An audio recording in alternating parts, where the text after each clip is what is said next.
कहानी का नाम रहस्यमयी जर्नल। गर्मियों की छुट्टियों में अपने दादी के घर आए युवा अंशु को अचानक अटारी में एक पुराना धूल भरा बक्सा मिला। बक्से में कई पुरानी किताबें, तस्वीरें और एक जर्नल था। जर्नल के कवर पर लिखा था, इस जर्नल में छिपे रहस्यों को समझने के लिए साहस चाहिए। अंशु ने उत्सुकतावश जर्नल को खोला। जर्नल का पहला पन्ना पढ़ते ही अंशु को कुछ अजीब महसूस हुआ। उसमें लिखा था, यहाँ से शुरू होती है वह यात्रा जो तुम्हें सच्चाई के करीब ले जाएगी। नीचे एक नक्शा बना हुआ था जो पुराने शहर की ओर इशारा कर रहा था। अंशु ने अपने दोस्त रवि और सुमित को इस बारे में बताया और तीनों ने उस स्थान की जांच करने का निश्चय किया। अंशु, रवि और सुमित अगले दिन उस पुराने शहर की ओर निकल पड़े। शहर के बाहर एक पुरानी हवेली थी जो अब खंडहर में बदल चुकी थी। हवेली के दरवाजे पर एक बड़ा ताला लगा था, लेकिन जर्नल में एक कोड लिखा था जिससे ताला खुल सकता था। अंशु ने कोड को जर्नल से देखा और ताला खोल दिया। हवेली के अंदर प्रवेश करते ही उन्हें अजीब सी ठंडी हवा का एहसास हुआ। दीवारों पर कई पुरानी तस्वीरें और चित्र बने हुए थे जो किसी प्राचीन संस्कृति को दर्शा रहे थे। हवेली के एक कोने में एक और छोटा बक्सा मिला जिसमें एक और जर्नल और एक अजीब सी चाबी रखी थी। दूसरे जर्नल को खोलते ही उन्होंने पाया कि उसमें कई गुप्त संदेश और रहस्यमयी संकेत थे। इसमें एक रहस्यमयी चित्र भी था जिसमें एक पिरामिड और एक ताबीज का चित्रण था। ताबीज को देखने पर सुमित ने कहा, यह ताबीज तो मेरी दादी के पास है। उन्होंने कहा था कि यह एक प्राचीन धरोहर है। सुमित ने अपनी दादी से वह ताबीज लाने की सोची। तीनों दोस्तों ने ताबीज को ढूंढा और वापस हवेली में आ गए। ताबीज को हवेली में एक विशेष स्थान पर रखने के बाद अचानक एक गुप्त दरवाज़ा खुल गया। दरवाजे के पीछे एक गुप्त कक्ष था।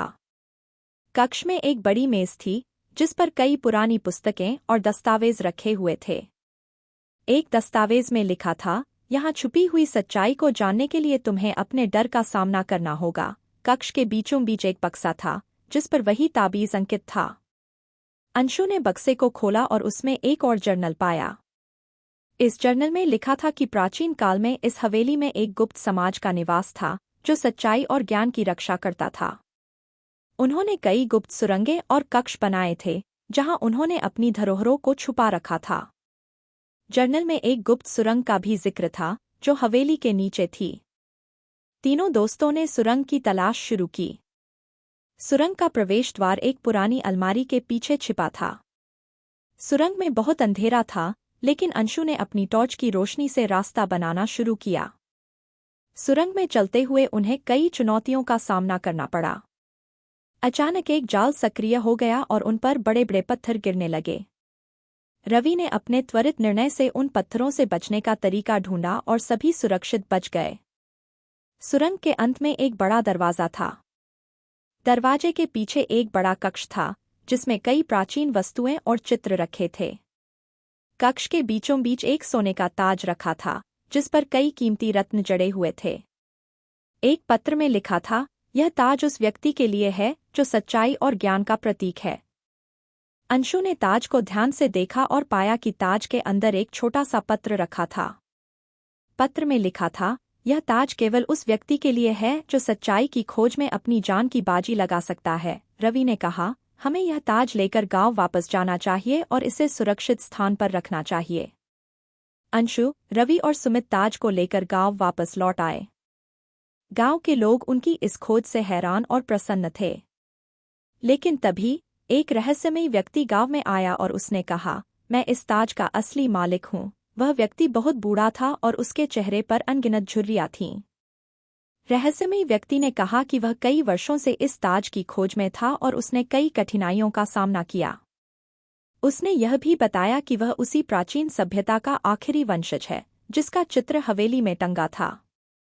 अंशु ने उससे पूछा, आपको यह कैसे पता चला कि यह ताज यहीं है? वृद्ध व्यक्ति ने बताया कि उसे एक सपना आया था जिसमें उसे बताया गया था कि उसकी विरासत एक प्राचीन मंदिर में छुपी है। उसने अपने जीवन के अधिकांश समय उस मंदिर की खोज में बिताया। अंशु ने उसे ताबीज और जर्नल के बारे में बताया और उसे ताज सौंप दिया। लेकिन तभी वृद्ध व्यक्ति ने एक खतरनाक हंसी हंसी और कहा, तुम लोग बहुत भोले हो। उसने ताज को अपने सिर पर रखा और अचानक एक तेज रोशनी चारों ओर फैल गई।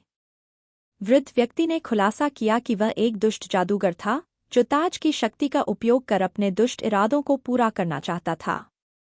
अंशु, रवि और सुमित ने हिम्मत नहीं हारी और उस जादूगर का मुकाबला करने का फैसला किया। अंशु ने ताबीज का उपयोग करके जादूगर की शक्ति को नियंत्रित करने की कोशिश की।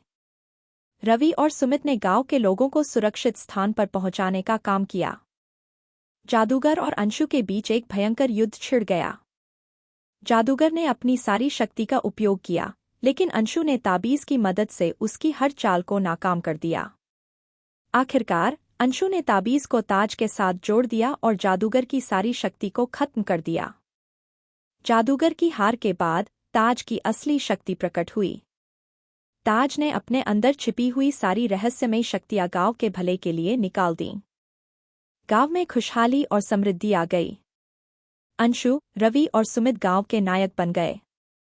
अंशु ने ताज को एक सुरक्षित स्थान पर रख दिया और गांव के लोगों को बताया कि असली शक्ति सच्चाई और साहस में निहित है। उन्होंने यह भी सिखाया कि हर समस्या का समाधान धैर्य और हिम्मत से ही हो सकता है। उनकी इस यात्रा ने उन्हें यह सिखाया कि जीवन में कभी भी हार नहीं माननी चाहिए। रहस्यमय जर्नल एक ऐसी कहानी है जो हमें सिखाती है कि साहस, धैर्य और सच्चाई के मार्ग पर चलते हुए हम किसी भी कठिनाई का सामना कर सकते हैं। अंशु, रवि और सुमित की इस यात्रा ने हमें यह भी बताया कि असली विरासत केवल धन और संपत्ति नहीं होती, बल्कि ज्ञान और साहस होती है। इस तरह की अनूठी और रोमांचक कहानियाँ, सुनहरी कहानियाँ चैनल पर सुनने को मिलेंगी। हर कहानी में आपको नए पात्र, नई जगहें और अनोखे रहस्य देखने और सुनने को मिलेंगे। तो बने रहें और सुनते रहें सुनहरी कहानियाँ।